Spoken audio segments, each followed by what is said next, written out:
Hey guys, what's up? It's me, SS95 here, back again with another video, and today we are going to be doing something that I wanted to do for a while now, and I think it was something that I wanted to plan since, Hasbro dropped their version of something that I'm about to talk about. So we all know Hasbro's Beyblade Burst line. We know it, we all know it practically, okay? It's not really something to, beat around the bush. When it comes to Hasbro and Beyblade, their quality of Beyblade has definitely differed from their transition from Metal Fight or the Metal Saga to the Burst generation. And since then, we've gotten all sorts of things, alright? Not only are there differences between the Japanese and the English versions of the release, which are the Takara and the Hasbro releases, but there are also differences with the Beyblade systems that they use. When it comes to Hasbro, they have this way of making these new systems that are kind of somewhat based around the anime, just a little bit. And it works, and sometimes it doesn't. Today, we're going to be talking about one of those systems, and that is the newest SpeedStorm system. As with that one, it's basically its English version of the Superking or the Superking system. Why am I talking about this is because, as you guys know, the Superking system introduced something that is called the chassis system. The chassis system came in two different versions, which was the single and the double chassis. Single chassis were basically this little piece of plastic that would fit underneath the ring, and they'd have their own little set of teeth. However, you're able to fit your previous discs under that chassis. That way you'll be able to use discs or forged discs or whatever with your Beyblade Burst top. The double chassis, however, are completely different, and if some of you know, you know, but I'll give you the basic rundown of the double chassis. The double chassis is basically this huge ring that is inside of another ring, or disc, for that matter, and it fits, again, right underneath the ring. And when it came to that, there were a lot of things to say about the chassis system.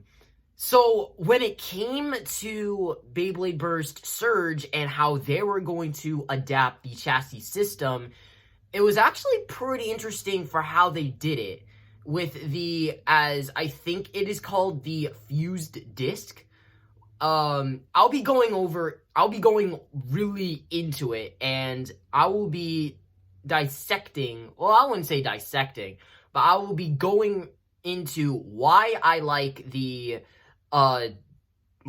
Hasbro system more than the Takara Tomy system. I know, it's a really big jump, and it's something that I don't say often. I don't give Hasbro a lot of credit, but when it comes to this is something I had to talk about, along with the Pro Series stuff. But the Pro Series stuff is a whole nother topic.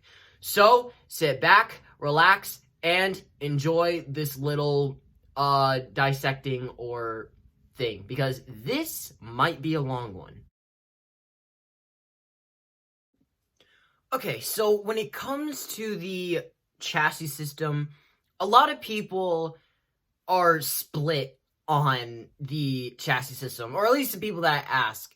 Some people don't really mind it, while others kind of do. But there are always two sides to the system. The first side being the single chassis, which is the chassis that I explained, which was basically a flat layer base piece that would fit underneath the ring of the Beyblade. Unfortunately, I don't have it with me, but I'm not going to be talking about the single chassis system, because with the single chassis, you're still able to use discs or forged discs if you want to go with the Hasbro terms. But no, today we're going to be talking about the one and only double chassis. So when it comes to the double chassis, there are a lot of things or critiques that I do have. For one thing, it definitely had a very interesting design with it, and it was like, think about the frames that we used to have for bays. Well, okay, the God Layer series used more frames. So just think of the God Layer series, except like, like find a way to like, fuse the disc, fuse the disc with the frame. And honestly, I think that's like what they were going with the double chassis. The double chassis also has the teeth, as you guys can see right here, that fits along with the ring or the layer for the most part. But the problem that a lot of people have with these is that when it comes to battling a Superking Bay, there are times where the battles are really, really unfair. And I've seen this. I mean, considering the fact that I have a Superking Bay, Super Hyperion right now, just using this as an example, having this, it takes a lot to burst a double chassis Bay. Sometimes they wouldn't, the chances of them bursting would be almost like 0 to like sometimes. The most burstable double chassis Bay is probably I was about to say Triumphant Dragon. Well, I guess we can go with that. Is Triumphant Dragon / Tempest Dragon, as that one had really bad teeth, but then again, that could be just the driver it had. But when it came to that, a lot of people didn't really have like that much of an issue with the double chassis. It was just like, okay. While others do. I talked about this in the live stream with Storm and Z about how the double chassis system really isn't like that, like burstable, because it takes a lot to burst the Superking Bays. It takes a lot. And believe me, you have to have a bay that hits really, really hard. I'd say probably, who knows, probably maybe the future releases of the Dynamite Bays could probably burst the double chassis bays. But as it stands right now, the burst rates of the double chassis are extremely low. And even if you have a bay that has weak teeth, such as Tempest / Triumphant Dragon, the chances of bursting are still 0 to none. However, if you do use a double chassis against a double chassis, then maybe you'll make some sort of progress by just, getting clicks off of them. But even then, that's still not really enough to, like, have some burst action, as hence the title, Beyblade Burst. Do I have a problem with the double chassis system? No, not really. I mean, it's alright. Like, it's not the best thing that has come out of the Burst series. Like, I'm glad that DB went back to using the discs, because the Dynamite system, not the Dynamite system, the Superking system was really interesting. Honestly, I think maybe the single chassis were probably the way to go, but, the double chassis, they do their thing. They went back to using discs, kinda, when it came to Limit Break system, at least when it came to Hyperion, Helios, and Lucifer. But yeah, whenever the topic of double chassis comes up, it's just a really OP, overpowered system, to be fully honest. And the burst rates are extremely, extremely low. So, my thoughts on the double chassis system, it's alright, but it's definitely not the best thing to come out of this system. I'd say it worked well for experimentation, but it doesn't work in practice. So that's really all I have to say about the double chassis system. Now we are going to be getting into the Hasbro version and how they implemented the chassis system, which honestly, I do have a lot to say about it. So, we are finally talking about something Hasbro related. Something that I haven't done in a hot minute. And I'm glad to be finally talking about this because I kind of need to get my thoughts about how Hasbro goes about their system and their bays whenever it comes to the Surge or the Superking system. So let's talk about it. So the 1A disc is basically what you would expect. It's basically the Forge disc, except it's the 1A version of it. Why do I like this design better than the double chassis? Well, let's talk about it. Okay, so obviously they ditched the fact that it was a disc inside of a disc. Alright, they ditched that fact. And they also got rid of those pegs that are on, or that attach to the ring, which are these 4 things, as you guys saw from the picture. As that is somewhat already implemented into the ring itself. And another thing is that it did come right off the heels of the Hypersphere system, which the Hypersphere system was basically, you know, the English version of the GT system. Only this time, it only had 2 parts, which was the chip and the layer base, I guess, because the weight was already implemented into the layer. So yeah, we didn't get that 3-piece at all. But it did have an interesting idea for Surge, and why I somewhat kinda like the Hasbro's idea a little bit better. For one thing, the burst rates are definitely somewhat of a guarantee. Alright? Now, when it comes to the chassis system, like I said, the burst rates are extremely low.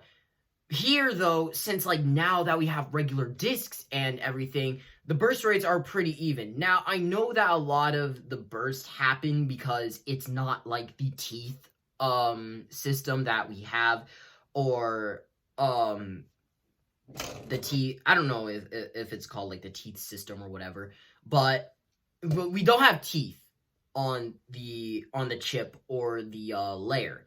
Instead, that we have slopes. So obviously the burst rates are kinda a little bit higher, but you know, it's still a fair match, though. That's the thing. It still feels like it's a fair competition, right? You're not outclassed or something like that. You don't feel like someone's way too overpowered, and it feels like you can't win. You can't win at all against double chassis. But when it comes to Hasbro, they definitely had the bright idea to make it the disc, to make it like a disc, because not only is the fact that it's a lot more, you know, that it's a lot more, you know, not OP, not overpowered, and that the burst rates are, you know, a guaranteed. But it's also the fact that it's more customizable. Okay? Now, I don't have my Hasbro bays anymore, so I can't actually test this, and I don't have any Surge bays with me either, or SpeedStorm bays with me. So, going off of knowledge, or imagination for that matter, I'm guessing you could use these discs with your old Beyblade Burst tops. So, For example, you could use your 1A disc with your Z Achilles extend slingshot driver, with the extend slingshot driver. So, you know, you could do that, and same thing kind of goes for Valkyrie, if they ever make a 2A disc, because we haven't gotten that yet. But yeah, that's really it. I mean, the thing is that, like, you know, when it came to the Hypersphere system, like, the greatest example is probably maybe the Sting driver, because they got rid of the bound gimmick off of it. But the thing is that, like, they only made it like that so then people could still put frames on it, as most of the bays that were in GT did not have frames at all, or just didn't use frames and instead use, like, the new discs or whatever, like Vanguard and Sting and Blitz. But whenever it came to Hasbro, you know, they implemented the frames in, which was kind of a letdown. But when it comes to this, it makes it a lot more customizable, and also it's just an interesting idea, like, you know, like to have like this new disc, to have like this new disc that goes to this all new system, and you're able to use it with your older systems, such as, like, you know, the Cho-Z system, the God Layer system, and probably the dual layer system. Heck, maybe even the performance top system, the single layers. You can even use them with the single layers, which would actually be quite interesting. But yeah, it just leads more to, honestly, just more customization and more variation whenever it comes to making combos and everything. Double chassis kind of kill it a little bit, but yeah, actually, double chassis do kind of kill it. It's just the only chassis that are actually customizable are the single chassis, and even then, only a handful of them got made. So yeah, dark times. Well, not really dark times. Only a handful of them got made. Same thing kind of goes for the double chassis as well, but I think we got more double chassis than single chassis. So yeah, I'm gonna get into the disc. I mean, not the disc, the layer real quick, because I need to talk about the layers. So when it came to the layers, Hasbro had their way of, you know, like, the GT system or the Hypersphere system was terrible. Like, I hated it. I hated the fact that we couldn't swap out the weights. We couldn't swap out the layer weights at all, unfortunately. And it just, like, it killed... It just killed customization for me. Like, I was like, oh, bro, you got rid of, like, such a good thing. Same thing kind of goes for the discs, too. But when it comes to not Superking, well, kind of Superking. When it comes to the SpeedStorm system, actually, they had their way of implementing, whenever it came, like, the bays that had double chassis with them. Actually, just like the chassis systems in general. So, you know the 4 metal pegs, right? The like, these little parts right here? Yeah, so they implemented it into the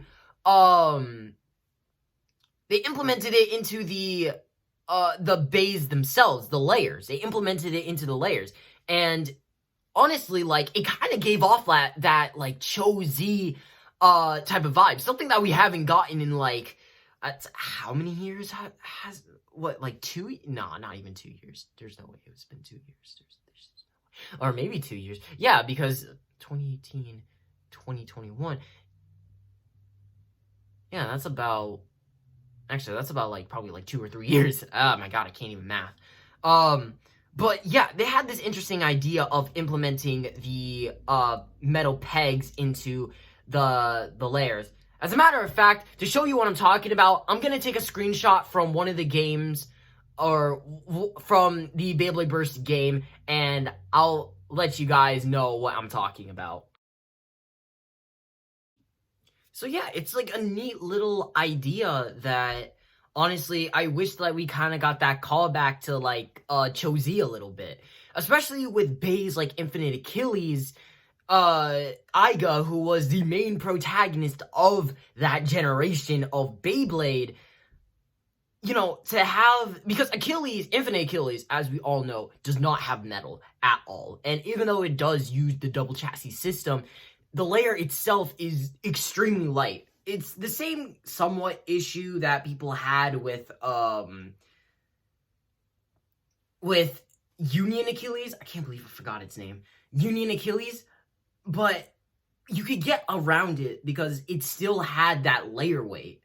It still had that layer weight Retsu part that still kind of made it feel like it was somewhat of a Chozi Bay. Somewhat. Still had like, you know, that Chozi thing going on a little bit. But when it came to Superking, they were just like, nah. We thought the swords were gonna be metal, but no. They completely ditched it. It was all plastic, and it was somewhat of a sad day for some of us. So, using what Hasbro has done, I want to say that if Hasbro actually implemented metal into their bays that like made Takara Tomy accurate bays, not talking about the Pro Series and what they've done like right now. Well, kind of like what they've done right now. Basically kind of like what they did with Perfect Phoenix, except like, you know, re-release some of the turbo bays or the Chozi bays, like have them have actual metal within them. And yeah, so it would have been a neat, interesting idea, especially if the anime adapted it as well. It would have been such a little neat idea, and I don't know how the mode changes will work, because I know that when it came to the chassis system, some chassis did have mode changes. I don't know how that will work, especially with bays such as, you know, World Spriggan or World Spryzen, such as because that had a gimmick of itself, as a gimmick within of itself. Same thing kind of goes for Lucifer. I'm trying to remember. Variant Lucifer. Oh my god. Same thing kind of goes for Variant Lucifer. But yeah, it's just a little bit more, you know, better, because it leads down to just better customization and better just better stuff, like overall, just more customization. It keeps things fair, and you know, nobody complains at the end of the day. Nobody complains, all right, about it not bursting or whatever. Do I prefer Hasbro's idea over Takara's? No, obviously. We know that Hasbro is still somewhat trash, and that they'll never live up to what they did back in the Metal Fight days. But overall, though, yeah, I gotta say, Hasbro definitely, when it came to them with their idea of how they implemented the chassis system, or how they were going to implement the new discs into the Superking series, I gotta say, Hasbro deserves the dub. Hasbro, for once, after like 5 years, has finally gotten a dub from me. Like, this is actually a pretty good idea. I wish Takara did this. But I'm still happy with what we have today, though. And yeah, that's gonna do it for this video. I hope you guys enjoyed this video. This took a while to think about and to actually somewhat prepare for, especially the fact that I was kind of low on materials, and I kept forgetting to actually, you know, pick up the SpeedStorm bays. I still respect Hasbro for what they're doing and what they want to do with the Burst series, and, you know, how they're implementing the system as well. There are things to like about their system and how they make their bays, But then again, it still won't live up to how accurate they were when it came to Plastic Gen or the Metal Fight days, especially the Metal Fight days, because back then they definitely had it down. But yeah, that's gonna do it for this video. I hope you guys really enjoyed this. I know I did. And let me know down in the comment section below what you guys think is better. Do you like Hasbro's idea, or do you like Takara's idea a little bit better? But overall, thank you guys for watching. Please like, comment, subscribe, do whatever you want, and I'll see you guys in the next video. Peace out.